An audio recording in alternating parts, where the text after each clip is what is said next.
Well, college football is crazy. Just all the stuff that's going on, and it's interesting right now. I think we all kind of feel like we're building the plane while we're flying it. Because it is changing literally every day, and we don't have a lot of guidance when it comes to what things are going to look like in 6 months or a year from now, or whatever the case may be. In terms of just legislation and some things that I think are easy ways to help the game. So there's just a lot going on. I mean, there's obviously been a change in leadership in the NCAA, and I do think that there's an appetite there to do everything that they can do as an organization to try to fix some of the issues in college football. The thing that we try to do around here, honestly, is obviously you keep your eyes on the changes and what's happening, but you really kind of focus on the 6 inches in front of you and the things that you can control, and try not to get caught up in all the uncertainty and all the other things that exist right now around college football. So the best thing about it is, we get to spend a lot of time with our players now in June, which is new. Just getting a chance to be around the players, I think, makes it fun to come to work every day. I love this team. I love where we are right now as a team and as a program. And so, as I said, that makes me excited to come to work every day. I do think in a lot of ways I'm having probably as much fun or more fun coaching right now than I ever have. I just think that, I feel like the players are finally getting what they deserve in terms of revenue and to be taken care of. For years and years and years, college sports was the only entity in the world really that didn't pay the talent. And so, no one's going to ball games to watch me do anything. They're there to watch the players play. And so finally, I think that we've come to our senses, and we have revenue sharing now, and my hope is that there's going to be teeth when it comes to doing this the right way.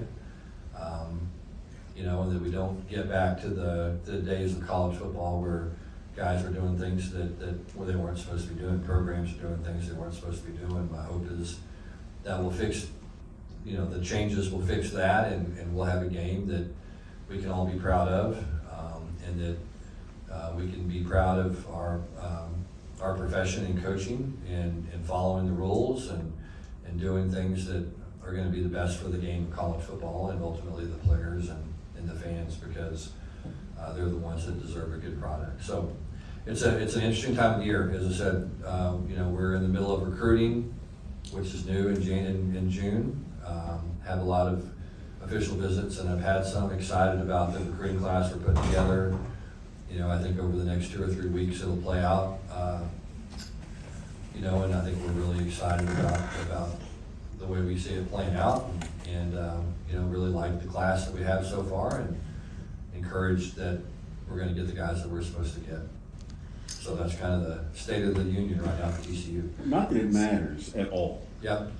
But would you say that when you talk to your fellow coaches, are you in the minority? Yeah, I think so. I mean, I think so. I think, I think as college coaches right now, we probably have less control maybe than we've had in the past. And I think a lot of guys have a hard time dealing with that.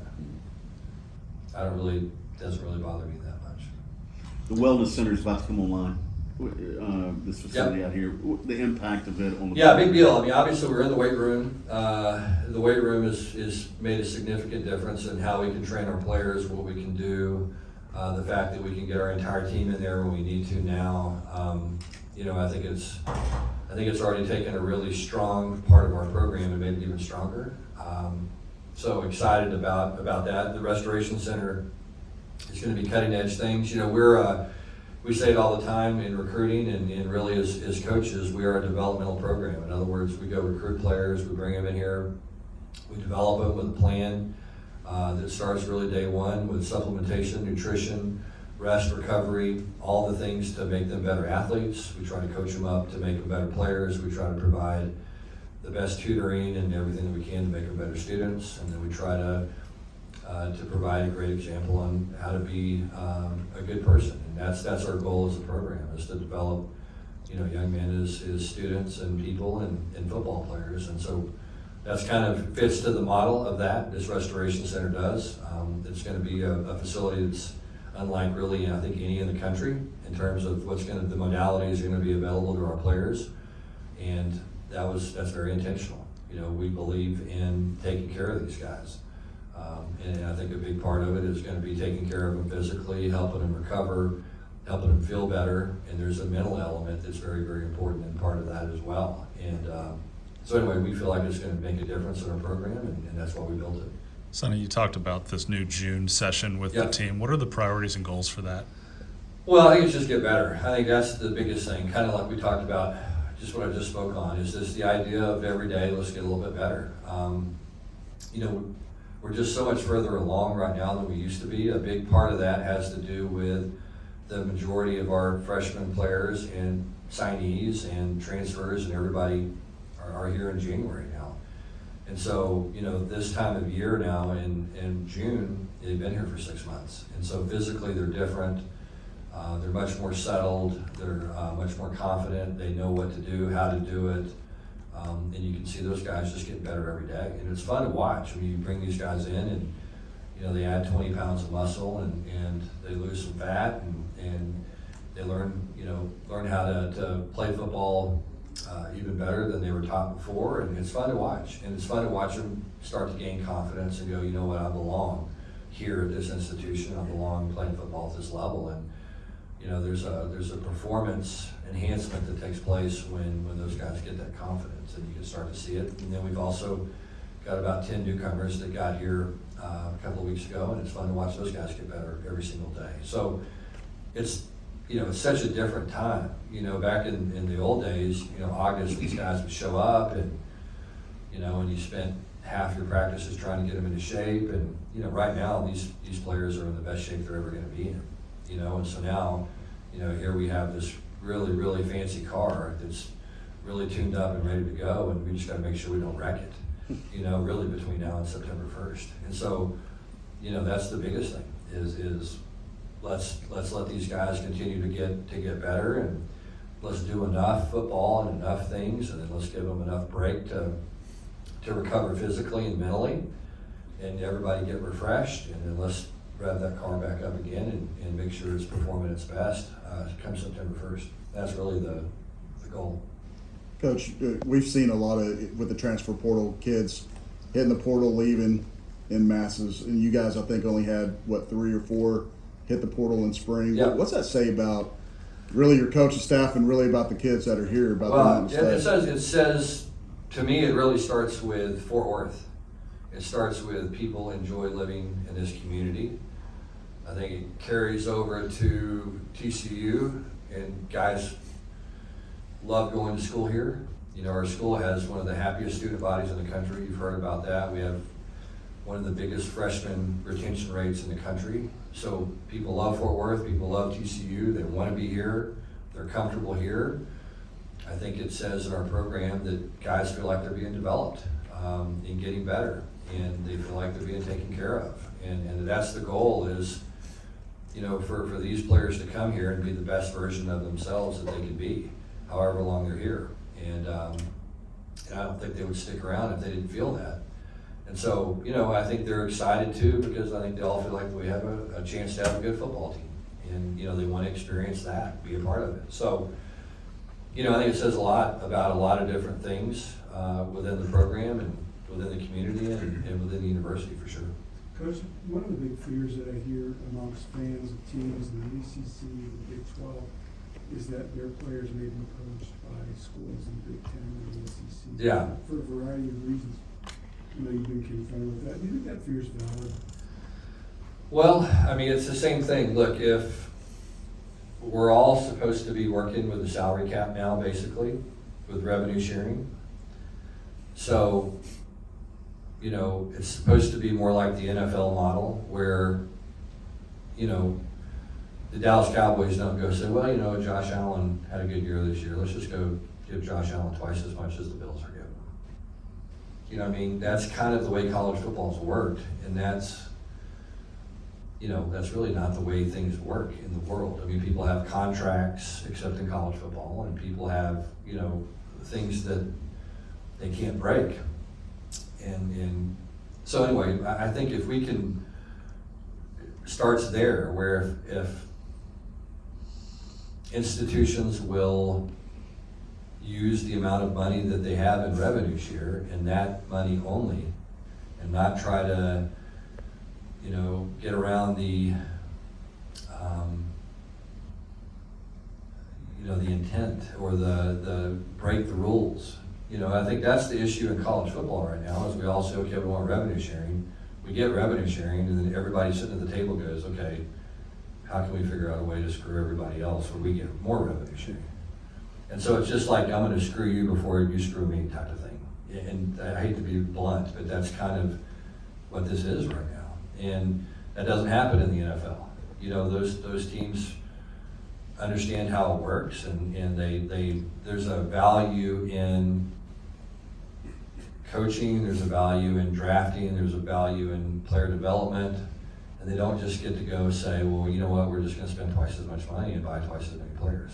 That's just not how it works in the NFL. Now, that's the way it works in some other sports to a degree, but not really in the NFL. And so, my hope is that everybody's gonna get, evaluated on how well do they recruit, how well do they develop, how well do they scheme, how well do their players play, as opposed to just saying, you know what, we've done a really poor job of evaluating and developing players, so guess what we're gonna do? We're gonna come buy yours. And so that's the goal. Hopefully that'll change. What's the accountability for the player look like? The Red Sox just made a huge trade, and they said it's because he didn't live up to the standards. Yeah, I think it's like anything else. I think you've gotta, those are the value judgments that you make on a day-to-day basis. How talented is somebody, and how much rope does that give them? You know what I mean? And I think everybody's got to make decisions based on that. Some kind of, some pro teams could care less what a guy's, arrest record looks like.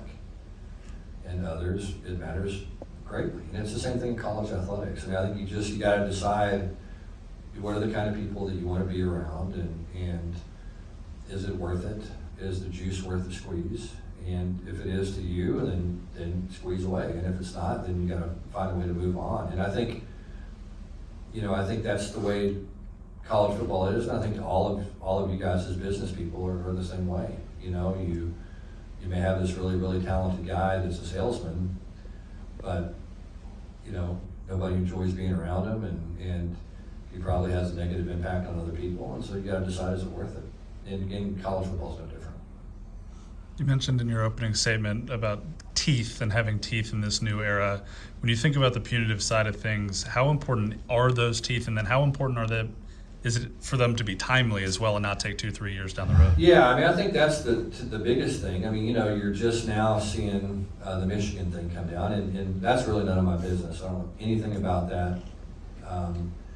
But that was a long time ago, and the person that was responsible for that, or most of that, isn't there anymore. And so, do you punish the people that are there?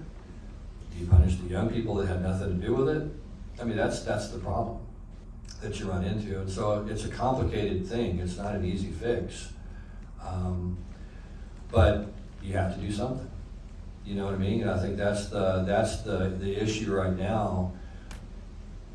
Is I think if you polled college coaches right now, nothing's really being done. Nothing's been done for a long time that we're aware of, and we're always told, hey, there's stuff going on behind the scenes, but nobody sees it. And so you don't want the adage to be, look, if you ain't cheating, you ain't trying. And you just don't want to operate in that kind of a world. You know what I mean? And I just don't think that's, again, we're coaches, we're supposed to be mentoring young people, and is that the message that we want to send to those young people? If you ain't cheating, you ain't trying? I don't think that's what we're supposed to do. I think we have a higher calling in that, at least I believe that. Coach, you're talking about there's all these changes and things have just been a lot of change lately in college athletics. How does that affect the way you guys approach things, if at all, especially with this new era? Yeah, I think kind of what we said earlier. I mean, there is a lot of uncertainty and there's a lot of stuff, and you just gotta say, okay, look, just tell me the rules, and we'll figure out a way to operate within the framework of the rules. And that's what we want to do. And I think that's the goal of our program, is to make our student body and our fans and our alumni and our stakeholders proud of what we put on the field. And I do think there's more to that than just winning and losing. Now, don't get me wrong. I mean, I know we're in the ultimate "what have you done for me lately" business, and we get to take a test every Saturday that everybody gets to see, and that's what makes football so awesome and so unique, is that you get immediate feedback on what kind of job you're doing. You don't have to wait till the end of the year for your meeting with your boss. You know every Saturday, and that's cool. But it's it's haphazard in some ways. But I think that for us, like I said earlier, it's, to me, you just want to kind of focus on the 6 inches in front of your face, and you want to focus on putting the players in the best situation that you can put them in to go out there and play at the best level that they can play at, be successful, and then you let the other stuff take care of itself. Coach, do you have any thoughts on these different models that are being discussed for the playoff in terms of 5? Yeah, I mean, What's the best one for conferences not maybe? Well, so how absurd would this be? Okay, how absurd would this be to say, okay, in the NFL, the NFC West had better TV ratings than the AFC Central. So the AFC Central only gets one team in the playoffs, and the NFC West gets 3 teams in the playoff. Are you kidding me? That's supposed to be for the good of the game? That's the most ridiculous, asinine thing that anybody could ever propose. So that's my feelings. So which one do you? And I know that's a gray area. Which one do you, because it seems to me that the problem, which is you have 2 conferences that have a lot of power. Yeah. How you negotiate that? Yeah, it's a good question. I mean, look, everybody's looking out for their own self-interests. And again, until we have somebody that's looking out for the self-interest of college football, we're going to have a problem. And I mean, that's, there's a commissioner in the NFL that looks out for the NFL. And, and if somebody proposed, can you imagine somebody at the winter meeting saying, hey, guess what? Let's propose the deal where the NFC West gets 3 teams in. How well would that go? And so our issue right now is there's nobody to go, come on, dude, really? You know what I mean? And so that's kind of where we're at. You talked about taking a test every Saturday. If TCU had to step on the field this Saturday and take one of those tests, how do you think they'd do? Well, I mean, it's early, thankfully. We're certainly not ready to go play North Carolina. We've got a lot of work to do, but I mean, look, we like our team. I love the work ethic of the team. I love the makeup of the team. It's a deep team. But we haven't done anything. And we've had a good couple of weeks in June, and I feel like we had a good spring, and we'll see. We got a lot of work to do before we have to play, thankfully. I mean, we're certainly not ready. But I think we're a lot further along than we've ever been. Just with the way the guys are trained and the buy-in and what we're doing now with our players and how we're doing it. I think we're constantly trying to build a better mousetrap, and I feel like we're getting there. You've talked about the depth of this team, Coach. Is there a particular position group that you feel really, really good about, could be one of the best in the Big 12? And on the flip side, is there a position group where you're looking at, man, we really got to grow up there? Well, I think we have some, we got a lot to prove at wide receiver. We lost 2 guys to the NFL draft that were really productive. Now, I like our guys, but we got to go out and prove it. Got to do the same thing up front defensively. I think we got to get better. I think everybody knows that was a weakness of ours last year, was inability to stop the run. And same thing up front is an offense. You got to be able to run the football better. So those are the areas I think that we all know that have to improve. That's been an emphasis on that really from day one, as we got back, from the bowl game. Okay, what do we got to do to take the next step as a program? And it's those things. And so when you have to make improvements there, then and the big thing too for us is be more consistent. We can't turn the ball over 12 times in 3 games like we did last year in a 3-game span. you know, if we have championship aspirations, you can't play haphazard like that. And, you know, we did that at times, and you know, and again, we coached that way. Otherwise, we wouldn't have played that way. So we got to be better. Any last question for Coach? Okay. All right, thanks. All right, we'll take questions for Josh Hoover. Hey Josh, I don't know if you heard this or not, but you were apparently contacted by Tennessee in the offseason to potentially transfer there. I read that anyways. What made you decide to decline that opportunity and stick it out here? I love Fort Worth. I love TCU. This is the place I want to be. I see TCU as the top program, and that's why I came here. Came here to win a Big 12 championship, and you know, I told my teammates I was going to be the quarterback here this year, and the way I grew up, you know, your word means something. And so that's all there was to it. I love TCU. I love Fort Worth, and never thought about it. Was that a hard decision at all? It didn't sound like it. Nope, not really. I love TCU. Like I said, this is where I want to be. I love Fort Worth. Family's close. Love the people here. Love playing. Love my teammates, coaches, and I want to go win a Big 12 championship. You've had some pretty good wide receivers, and you heard coaches talking about that core having to grow up a little bit. What have you seen by that young group so far? Yeah, there's a lot of upside in that room right now. I think I've told a couple people this, but I mean, we've got a chance to have a really, really good room, and I've had some good receivers to play with here, and these guys are really good. We brought, you know, Jordan Dwyer in. Just talking about transfer guys, he's been unbelievable this spring. He's got tremendous feel. Joseph Manjack, same way, great feel. Get some young guys who are impressive. Dozy, obviously we know Eric. You know, Ed Small, Jordan Bailey, Major Everhart. We've got 10 guys that can go play.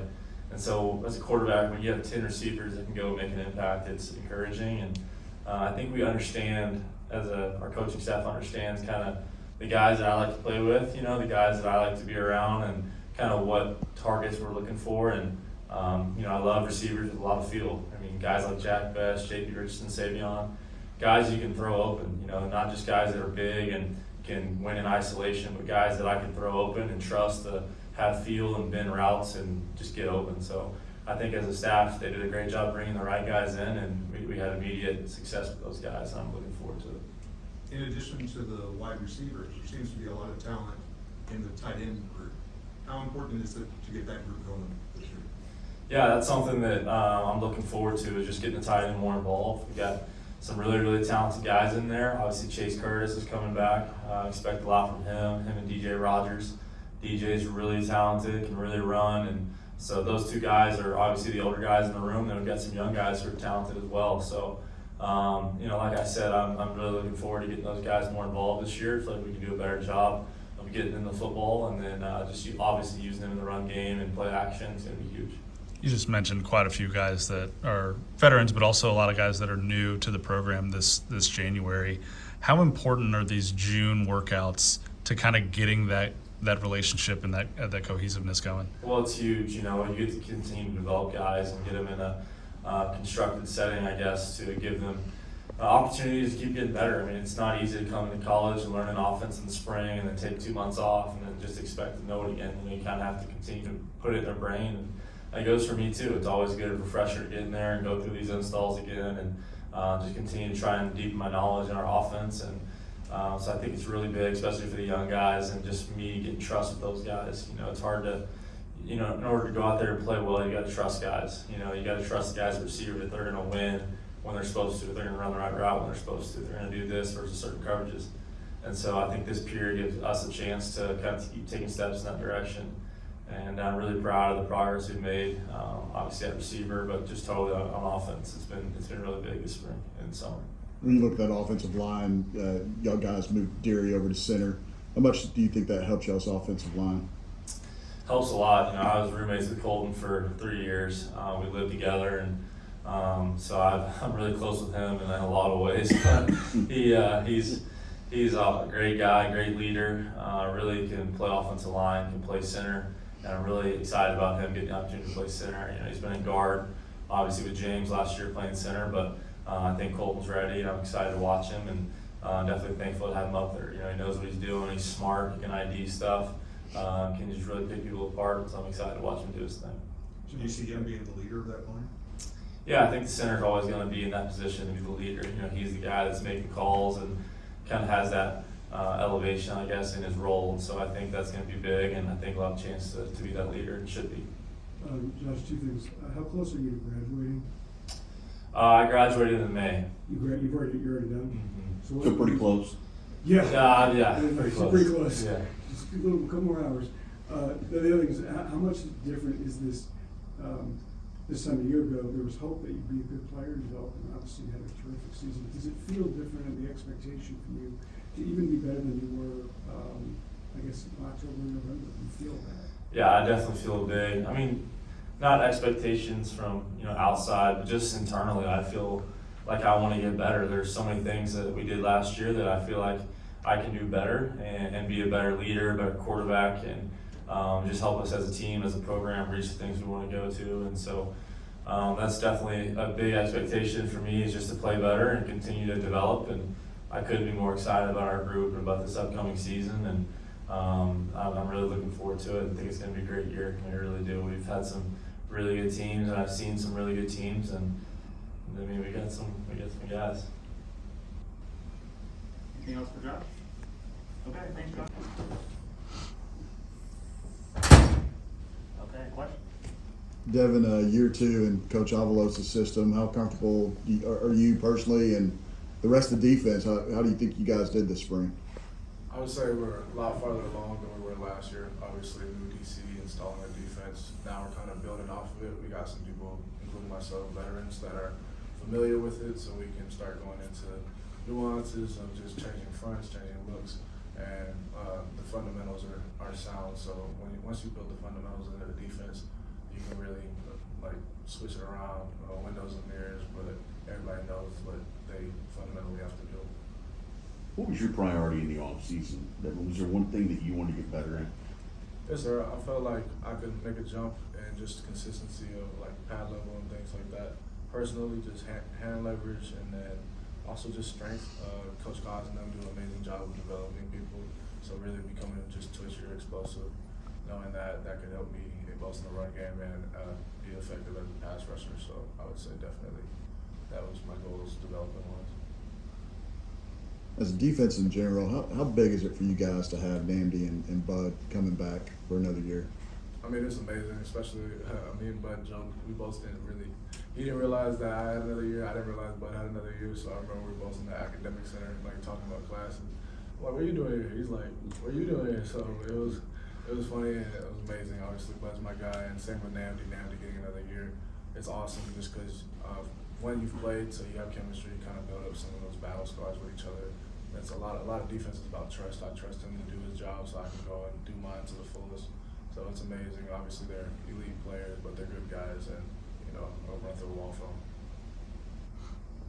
I asked Josh a similar question, but how important is this June time together, especially for the defense, now that you guys have about 13, 14 months of this defense under your belt? I would say in June, football is definitely important. OTAs, like I said, building fundamentals and just getting people familiar. That way, it's not all new in fall camp. But I think this period specifically is more about just character and chemistry building. You can see a lot in how a guy works out and how they're going to play. At least that's how I feel in terms of if he's finishing the workout, doing his job, he starts behind the line, he finishes through the line. That gives you a lot of confidence in just the person they are, and also just when you go through stuff with people, you build bonds, and it's just second nature when it comes in the game. And things may look iffy from the outside, but you can have trust that he's fighting just as hard as you. So I think it's a very important period, especially with new guys and everything, but even just the team in general, just building that connection, bond, and we're doing some fun stuff, fraud games and things like that to have fun with the team. So it's been pretty cool, and looking forward to the season. Did you and Marcus get to play a lot in high school together? Kind of. We played. He went up for playoff games freshman year. His whole sophomore year we did, so that was pretty awesome. We only got to play once before, and that was back when Marcus was playing running back and stuff. So that was a long time ago. But I think we were 5. He was 5 out of 7. But it's been awesome, and just having the ability to do it at this level. Like I said, I only got a year with him in high school, and we wish we would have done some more with it. So I'm definitely looking forward to achieving our goals this year with him. So you're saying there may be some opportunity for a little Savion package for Marcus this year? I don't know. he'll tell you, go look at the YouTube highlights on the little ball. He used to be talking, he was fast, but I don't know. That's a hard sell to Coach Barros. Devin, with all this talk about college football and money and revenue sharing and cap and all this other stuff, this affects you. Do you follow any of it? I do. I like to be in the know, especially when it's stuff that involves me or just my teammates. Like to be able to answer questions and things like that. A lot of times guys will ask me stuff and I don't want to be just so far out of it that I don't know how to answer them or at least point them in the right direction. And like you said, it changes kind of the game. Not really, but it's important to know. I feel like it's our job. Like I don't see football as a job. I love football, but it's definitely, there's more responsibilities and honestly blessings that come with NIL. So like knowing how it's gonna go, both for me personally, financially, and things like that, but also just knowing so I can help the young guys and stuff who, I mean, it's new to everybody, but they're still trying to get adjusted to college. So the NIL and everything, they might not understand as well. Anything else, Jeff? Thank you. Appreciate y'all.